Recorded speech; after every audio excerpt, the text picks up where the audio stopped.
بالله من الشيطان الرجيم. وقال الذين لا يرجون لقاءنا لولا أنزل علينا الملائكة أو نرى ربنا لقد استكبروا في أنفسهم وعتوا عتوا كبيرا يوم يرون الملائكة لا بشرى يومئذ للمجرمين ويقولون حجرا محجورا وقدمنا إلى ما عملوا من عمل فجعلناه هباء منثورا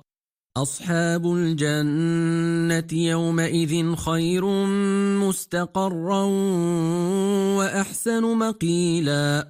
ويوم تشقق السماء بالغمام ونزل الملائكة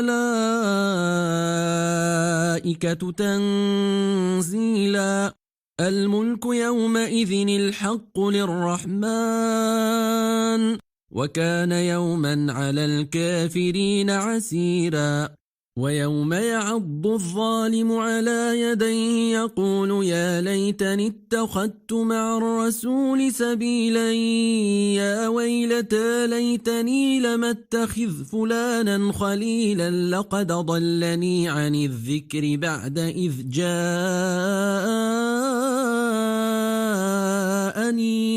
وكان الشيطان للإنسان خذولا وقال الرسول يا رب إن قومي اتخذوا هذا القرآن مهجورا وكذلك جعلنا لكل نبي عدوا من المجرمين وكفى بربك هاديا ونصيرا وقال الذين كفروا لولا نزل عليه القرآن جملة واحدة كذلك لنثبت به فؤادك ورتلناه ترتيلا ولا ياتونك بمثل إلا جئناك بالحق وأحسن تفسيرا الذين يحشرون على وجوههم إلى جهنم أولئك شر مكانا وأضل سبيلا ولقد آتينا موسى الكتاب وجعلنا معه أخاه هارون وزيرا فقلنا اذهبا إلى القوم الذين كذبوا بآياتنا فدمرناهم تدميرا وقوم نوح لما كذبوا الرسل أغرقناهم وجعلناهم للناس آية وأعتدنا للظالمين عذابا أليما وعادا وثمودا وأصحاب الرس وقرونا بين ذلك كثيرا وكلا ضربنا له الأمثال وكلا تدبرنا تتبيرا ولقد أتوا على القرية التي أمطرت مطر السوء أفلم يكونوا يرونها بل كانوا لا يرجون نشورا وإذا رأوك إن يتخذونك إلا هزؤا أهذا الذي بعث الله رسولا إن كاد ليضلنا عن آلهتنا لولا أن صبرنا عليها وسوف يعلمون حين يرون العذاب من ضل سبيلا أرأيت أفرأيت من اتخذ إلهه هواه أفأنت تكون عليه وكيلا أم تحسب أن أكثرهم يسمعون أو يعقلون إن هم إلا كالأنعام بل هم أضل سبيلا ألم تر إلى ربك كيف مد الظل ولو شاء لجعله ساكنا ثم جعلنا الشمس عليه دليلا ثم قبضناه إلينا قبضا يسيرا وهو الذي جعل لكم الليل لباسا والنوم سباتا وجعل النهار نشورا وهو الذي أرسل الرياح نشرا بين يدي رحمته وأنزلنا من السماء ماء طهورا لنحيي به بلدة ميتا ونسقيه مما خلقنا أنعاما وأناسيا كثيرا ولقد صرفناه بينهم ليذكروا فأبى أكثر الناس إلا كفورا ولو شئنا لبعثنا في كل قرية نذيرا فلا تطع الكافرين وجاهدهم به جهادا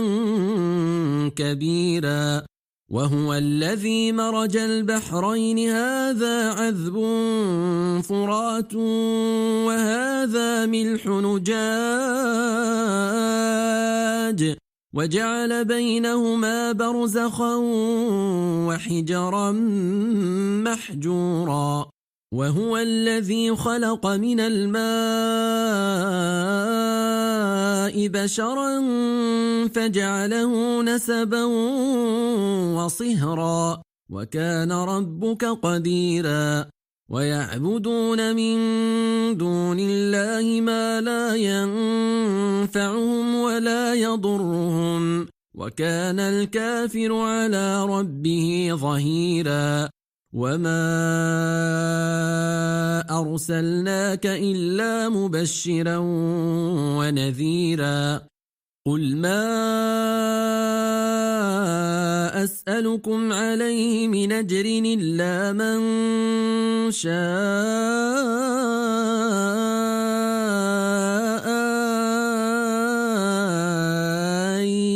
يتخذ إلى ربه سبيلا وتوكل على الحي الذي لا يموت وسبح بحمده وكفى به بذنوب عباده خبيرا الذي خلق السماوات والأرض وما بينهما في 6 أيام ثم استوى على العرش الرحمن فاسأل به خبيرا وإذا قيل لهم اسجدوا للرحمن قالوا وما الرحمن أنسجد لما تامرنا وزادهم نفورا تبارك الذي جعل في السماء بروجا وجعل فيها سراجا وقمرا منيرا وهو الذي جعل الليل والنهار خلفة لمن أراد أن يذكر أو أراد شكورا وعباد الرحمن الذين يمشون على الأرض هونا وإذا خاطبهم الجاهلون قالوا سلاما والذين يبيتون لربهم سجدا وقياما والذين يقولون ربنا اصرف عنا عذاب جهنم إن عذابها كان غراما إنها ساءت مستقرا ومقاما والذين إذا أنفقوا لم يسرفوا ولم يقتروا وكان بين ذلك قواما والذين لا يدعون مع الله إلهًا آخر ولا يقتلون النفس التي حرم الله إلا بالحق ولا يزنون ومن يفعل ذلك يلقى أثاما يضاعف له ويخلد فيه مهانا إلا من تاب وآمن وعمل عملا صالحا فأولئك يبدل الله سيئاتهم حسنات وكان الله غفورا رحيما ومن تاب وعمل صالحا فإنه يتوب إلى الله متابا والذين لا يشهدون الزور وإذا مروا باللغو مروا كراما والذين إذا ذكروا بآيات ربهم لم يخروا عليها صما وعميانا والذين يقولون ربنا هب لنا من أزواجنا وذرياتنا قرة أعين واجعلنا للمتقين إماما أولئك يجزون الغرفة بما صبروا ويلقون فيها تحية وسلاما خالدين فيها حسنت مستقرا ومقاما قل ما يعبأ بكم ربي لولا دعاؤكم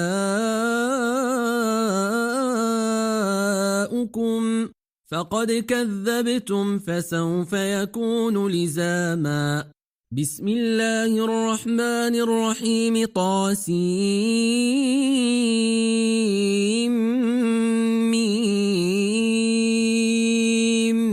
تلك آيات الكتاب المبين لعلك باخع نفسك ألا يكونوا مؤمنين إن نشأ ننزل عليهم من السماء آية فظلت أعناقهم لها خاضعين وما ياتيهم من ذكر من الرحمن محدث إلا كانوا عنه معرضين فقد كذبوا فسياتيهم أنباء ما كانوا به يستهزئون أولم يروا إلى الأرض كما أنبتنا فيها من كل زوج كريم إن في ذلك لآية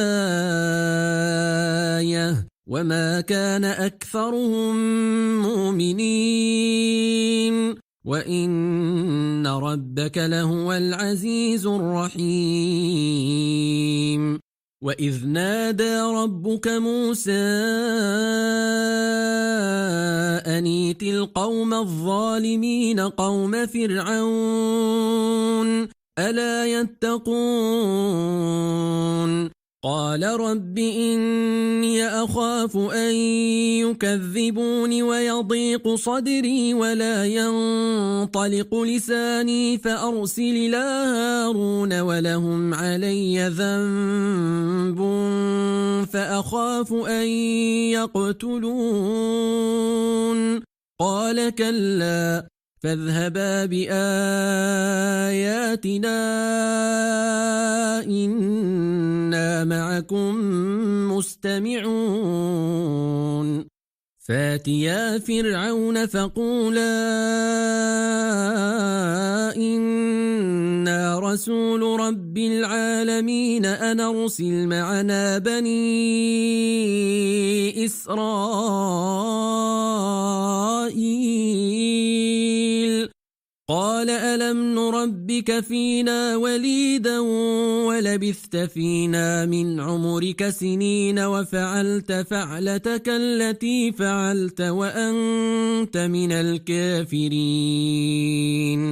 قال فعلتها إذا وأنا من الضالين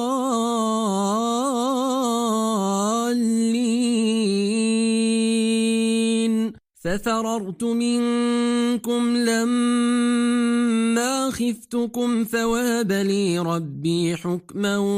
وجعلني من المرسلين وتلك نعمة تمنها علي أن عبدت بني إسرائيل قال فرعون وما رب العالمين قال رب السماوات والأرض وما بينهما إن كنتم موقنين قال لمن حوله ألا تستمعون قال ربكم ورب آبائكم الأولين قال إن رسولكم الذي أرسل إليكم لمجنون قال رب المشرق والمغرب وما بينهما إن كنتم تعقلون قال لئن اتخذت إلها غيري لأجعلنك من المسجونين قال أولو جئتك بشيء مبين قال آت به إن كنت من الصادقين فألقى عصاه فإذا هي ثعبان مبين ونزع يده فإذا هي بيضاء للناظرين قال للملأ حوله إن هذا لساحر عليم يريد أن يخرجكم من أرضكم بسحره فماذا تأمرون قالوا أرجه وأخاه وابعث في المدائن حاشرين ياتوك بكل سحار عليم فجمع السحرة لميقات يوم معلوم وقيل للناس هل أنتم مجتمعون لعلنا نتبع السحرة إن كانوا هم الغالبين فلما جاء السحرة قالوا لفرعون أئن لنا لأجرا إن كنا نحن الغالبين قال نعم وإنكم إذا لمن المقربين قال لهم موسى ألقوا ما أنتم ملقون فألقوا حبالهم وعصيهم وقالوا بعزة فرعون إنا لنحن الغالبون فألقى موسى عصاه فإذا هي تلقف ما يافكون فألقي السحرة ساجدين قالوا آمنا برب العالمين رب موسى هارون قال آمنتم له قبل أن آذن لكم إنه لكبيركم الذي علمكم السحر فلسوف تعلمون لأقطعن أيديكم وأرجلكم من خلاف ولأصلبنكم أجمعين قالوا لا ضير إنا إلى ربنا منقلبون إنا نطمع أن يغفر لنا ربنا خطايانا أن كنا أول المؤمنين وأوحينا إلى موسى أن اسر بعبادي إنكم متبعون فأرسل فرعون في المدائن حاشرين إن هؤلاء لشرذمة قليلون وإنهم لنا لغائظون وإنا لجميع حذرون فأخرجناهم من جنات وعيون وكنوز ومقام كريم كذلك وأورثناها بني إسرائيل فأتبعوهم مشرقين فلما تراءى الجمعان قال أصحاب موسى إنا مدركون قال كلا إن معي ربي سيهدين فأوحينا إلى موسى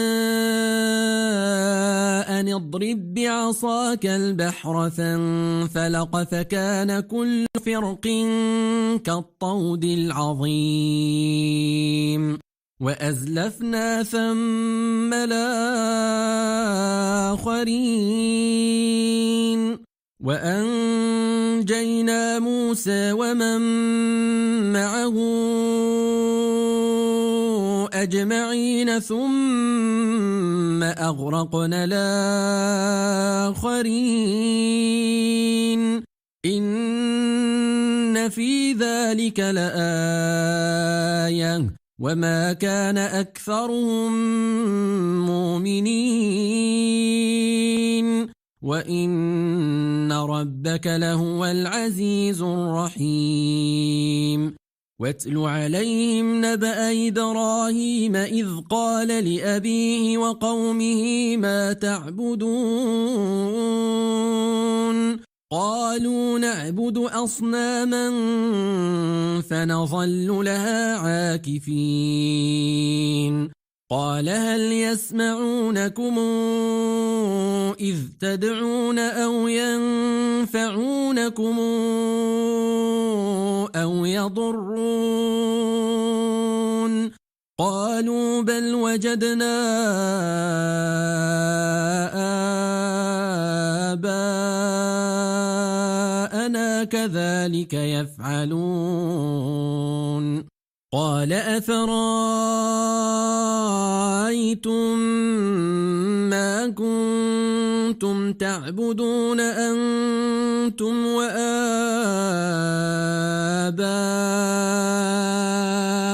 الأقدمون فإنهم عدو لي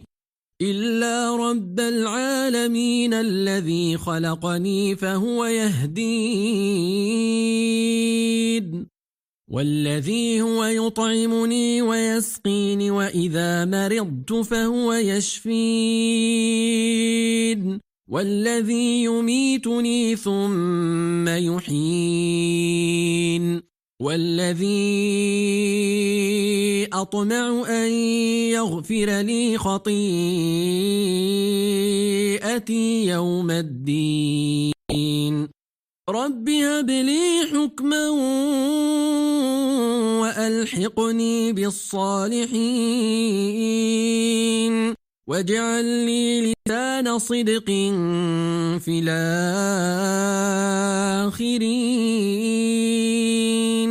واجعلني من ورثة جنة النعيم واغفر لأبي إنه كان من الضالين